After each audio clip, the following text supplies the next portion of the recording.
Next topic చూద్దాం. That's about Telangana BJP. దానికి సంబంధించి చూద్దాం. ప్రెసెంట్ తెలంగాణ బీజేపీ పరిస్థితి అగమ్యగోచరంగా మారింది. ఇప్పుడు తెలంగాణ కాషాయంలో కార్యకర్తల తాజా పరిస్థితి అలానే ఉంది. మొన్నటి వరకు పెనం మీద ఉన్న తెలంగాణ బీజేపీ పరిస్థితి ఇప్పుడు పెనం మీద నుంచి పొయ్యిలో పడ్డట్టుగానే కనిపిస్తోంది. ఏరి కోరి అధిష్టానం ఎంపిక చేసిన రామచంద్రరావును ఎమ్మెల్యేలు, ఎంపీలు లెక్క చేయటం లేదట. కీలక సమీక్షలకు డుమ్మా కొడుతున్నారని కూడా తెలుస్తోంది. మరి ఇదే తీరు కొనసాగితే బీజేపీ పరిస్థితి అసలు ఏంటి? అధ్యక్షుడిని లెక్క చేయకపోతే పార్టీ క్రమశిక్షణ తప్పినట్లేనా? ఎంపీలు, ఎమ్మెల్యేలు అసలు రామచంద్రరావుకు ఎందుకు గౌరవం ఇవ్వటం లేదు? తెలంగాణలో బీజేపీ అధిష్టానం మొత్తానికి లైట్ తీసేసుకుందా? ఇక్కడ బీజేపీ అధికారంలోకి రాదని డిసైడ్ అయిపోయిందా?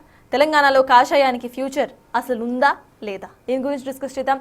సార్, తెలంగాణ బీజేపీకి సంబంధించి రీసెంట్ టైమ్స్లో చాలాసార్లు చూసాం అంతర్గతంగా వీళ్ళు కొట్టుకోవడం కానివ్వండి, కొన్నిసార్లు అది బహిర్గతం కూడా అవుతూ వచ్చింది. ఇప్పుడు డైరెక్ట్గా కూడా ఇటు రామచంద్రరావుకు అసలు గౌరవం ఇవ్వకపోవడం దీన్ని చూస్తున్నాం. అంటే బీజేపీ స్టాండ్ అసలు ఎలా ఉంటుంది? మనం ఇటు నార్త్లో చూసుకుంటే ఒక స్ట్రాంగ్ స్టాండ్ ఉన్న బీజేపీ లాంటి పార్టీ ఇక్కడికి వచ్చేసరికి అంతర్గతంగా వీళ్ళు కొట్టుకోవడం అనేది ఎలా చూడాలంటారు? ఇది రామచంద్రరావుతో స్టార్ట్ అయింది కాదు, రామచంద్రరావుతో ఎండ్ అయ్యేది కాదు. ఇది రామచంద్రరావు వల్లనే జరిగేది కాదు. So why blame Ramachandra Rao? So ఆయన వల్లనే పుట్టింది ఈ సమస్య అనుకుంటే పొరపాటు. రామచంద్రరావు అధ్యక్షుడిగా లేనప్పుడు జరిగింది. దీనికి మూలము పార్టీ హైకమాండ్. పార్టీ హైకమాండ్ ప్రేక్షక పాత్ర పోషిస్తోంది. మీకు ఇది ఇక్కడగా స్టార్ట్ అయింది. బండి సంజయ్ ప్రజా సంగ్రామ యాత్ర జరుపుతుంటే పెద్ద ఎత్తున ప్రజల్లో స్పందన వచ్చి అప్పటికి ఇంకా కాంగ్రెస్ కోలుకోని పరిస్థితుల్లో, మీకు రేవంత్ రెడ్డి ఇంకా దూసుకురాని పరిస్థితుల్లో, దుబ్బాక, హుజురాబాద్, జిహెచ్ఎంసీ ఎన్నికల్లో బీజేపీ గెలుస్తున్న తరుణంలో ప్రజా సంగ్రామ యాత్రను అర్ధాంతరంగా ఆపేశారు. హైకమాండ్ ప్రమేయం లేకుండా జరిగిందా? బండి సంజయ్ అధ్యక్షుడు కదా అప్పుడు రామచంద్రరావు ఏం లేడు కదా. రామచంద్రరావు పాపం కాదు కదా ఇది. మరి బండి సంజయ్ ప్రజా సంగ్రామ యాత్ర అర్ధాంతరం ఎందుకు ఆపారు? ఎవరి దగ్గర ఆన్సర్ లేదు. మళ్ళీ రెండవ సమస్య, బండి సంజయ్ రాష్ట్ర అధ్యక్షుడిగా ఆయన ఒక ఊపులో ఉన్నాడు. నరేంద్ర మోడీ పార్టీ జాతీయ కార్యవర్గంలో బీజేపీ ఎక్కడెక్కడైతే ప్రతిపక్షంలో ఉందో వాళ్ళందరూ తెలంగాణ వచ్చి నేర్చుకోండి, ఇక్కడ ప్రజా సంగ్రామ యాత్ర బండి సంజయ్ నాయకత్వంలో ఎట్లా చేస్తున్నారో చూడండి అని మోడీ చెప్పి బండి సంజయ్కి ప్రత్యేకంగా ఒక ప్రజెంటేషన్ ఇప్పించాడు. సడన్గా ఈటల రాజేందర్ నాయకత్వంలో పెద్ద క్యాంపెయిన్ నడిచింది. బీజేపీ అధిష్టానం ఇలాంటి క్యాంపెయిన్కు తల వంచింది. క్షేత్రస్థాయి పరిస్థితుల అంచనా లేదా? ఇలాంటి క్యాంపెయిన్ బీజేపీ స్వభావానికి విరుద్ధం కాదా? ఒక నాయకునికి వ్యతిరేకంగా మరో నాయకుడు క్యాంపెయిన్ చేయడాన్ని బీజేపీ కల్చర్ అంగీకరిస్తుందా? అందులో అసలు సీజన్ హిందుత్వవాది అయినటువంటి బండి సంజయ్ని పక్కకు పెట్టి బీజేపీ ఏం చేయదలుచుకుంది? సో ఇది రెండవ సమస్య. అండ్ బండి సంజయ్ని ఆపేశారు. అందుకే మీకు బీజేపీ జాతీయ కార్యక్రమం సంబంధించి 119 సీట్లకు జాతీయ నాయకులు పోతే అందరినీ ఇవే ప్రశ్న అడిగారు, బండి సంజయ్ని ఎందుకు తీసేశారని. మరి పోనీ బండి సంజయ్ని తీసేసి ఏం చేశారు? బీసీని ముఖ్యమంత్రి చేస్తామన్నారు, పార్టీ అధ్యక్షుడిగా కిషన్ రెడ్డిని చేశారు. ముఖ్యమంత్రిగా బీసీని చేస్తామన్న కాన్ఫిడెన్స్ ప్రజలకు ఎలా కలుగుతుంది? బీసీ నాయకులైన బండి సంజయ్ని తీసేసి మీకు కిషన్ రెడ్డిని ప్రెసిడెంట్ చేసి మేము ముఖ్యమంత్రి మాత్రం బీసీని చేస్తామంటారు. అది ఎలా నమ్ముతారు? ఎవరు నమ్ముతారు? పోనీ తర్వాత ఎన్నికలైనకి ఏం చేశారు? మీకు శాసనసభలో పార్టీ నాయకుడిగా మీకు మహేశ్వర్ రెడ్డిని చేశారు, మీకు పార్టీ రాష్ట్ర అధ్యక్షుడిగా రామచంద్రరావు చేశారు. బీసీలు ఎక్కడ పోయారు? మరి బీసీ ముఖ్యమంత్రి నినాదం ఎక్కడ పోయింది?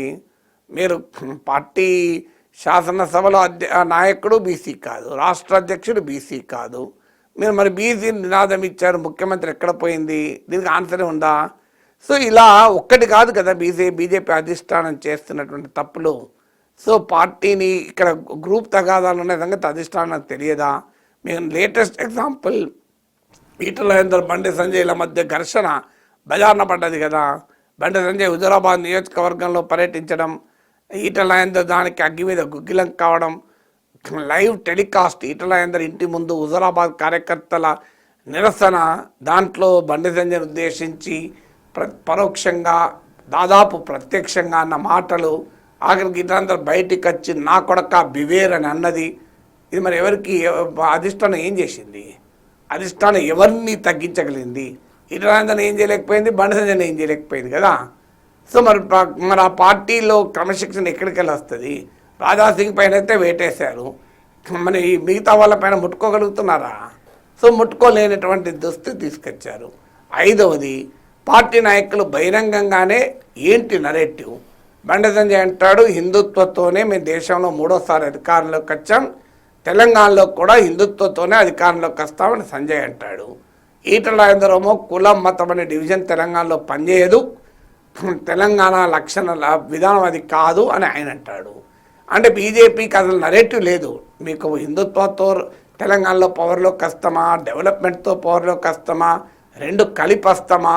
అసలు there is no narrative for BJP. ఏమని చెప్పాలి బీజేపీ ప్రజలకు? సో నరేటివ్ లేని పరిస్థితికి కారణం ఎవరు? జాతీయ నాయకత్వం ఒక డైరెక్షన్. బీజేపీ ఇది పవర్ఫుల్ హైకమాండ్ ఉన్న పార్టీ. జాతీయ నాయకత్వానికి హిందీ రాష్ట్రాల్లో పార్టీ పరిస్థితులు అర్థమైనట్లుగా సౌత్ ఇండియన్ స్టేట్స్లో పార్టీ పరిస్థితులు బీజేపీ జాతీయ నాయకత్వం మోడీ అమిత్ షాలకు అర్థం కావడం లేదని అనుకోవాలా? సో దీనికి ఆన్సర్ లేదు కదా మీకు.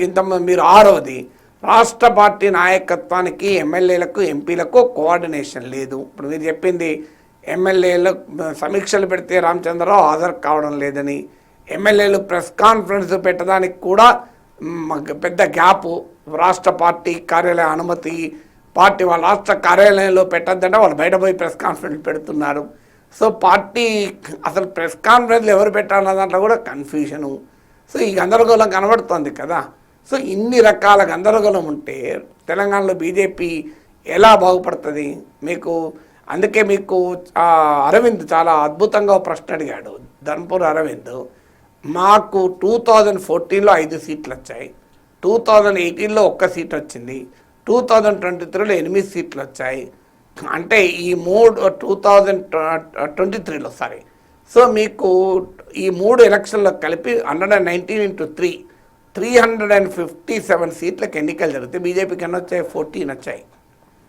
మరి అదే మీకు ఆ పార్లమెంట్ ఎన్నికలు చూడండి. పార్లమెంట్ ఎన్నికల్లో మీకు బీజేపీ బెటర్ రిజల్ట్ ఉంది. పార్లమెంట్ ఎన్నికల్లో 35% ఓటింగ్ వచ్చింది. ఇప్పుడు ఇటీవల 2024లో మీకు 2019లో కూడా 21% ఓటింగ్ వచ్చింది. అసెంబ్లీ ఎన్నికలకు వచ్చారు అప్పుడు 7%, ఇప్పుడు 14% పడిపోయింది మాత్రమే వస్తుంది. ఎందుకు మేము రాష్ట్రంలో ఈ రకంగా ఇన్ని ఎన్నికల 3 ఎన్నికలు జరిగితే కేవలం 14 సీట్సే వచ్చాయి? ఇది ఇంట్రాస్పెక్షన్ ఎందుకు చేసుకోకూడదు? రాష్ట్రంలో ఎప్పుడు అధికారంలోకి వస్తాం అని ధర్మపురి అరవింద్ ఆవేదనతో అడిగిన ప్రశ్న నిజంగా హైకమాండ్ ఆలోచిస్తే పరిష్కారం దొరకదా? కానీ అరవింద్ ఆ ప్రశ్నకు ఆన్సరే లేదు కదా. సో బహిరంగ ఇక మీకు 8వది ఓపెన్గానే క్వశ్చన్ చేస్తారు. మీకు రఘునందన్ రావు ప్రశ్న ఇప్పటికీ లేదా?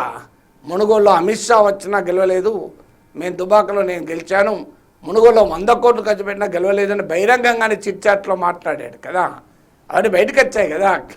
అంటే మీకు రఘునందన్ రావు బహిరంగంగానే అమిత్ షా వచ్చినా మేము మునుగోడులో గెలవలేదు, నేను గెలిచానని తాను దుబ్బాకకు మునుగోడుకు పోల్చి చెప్తారు.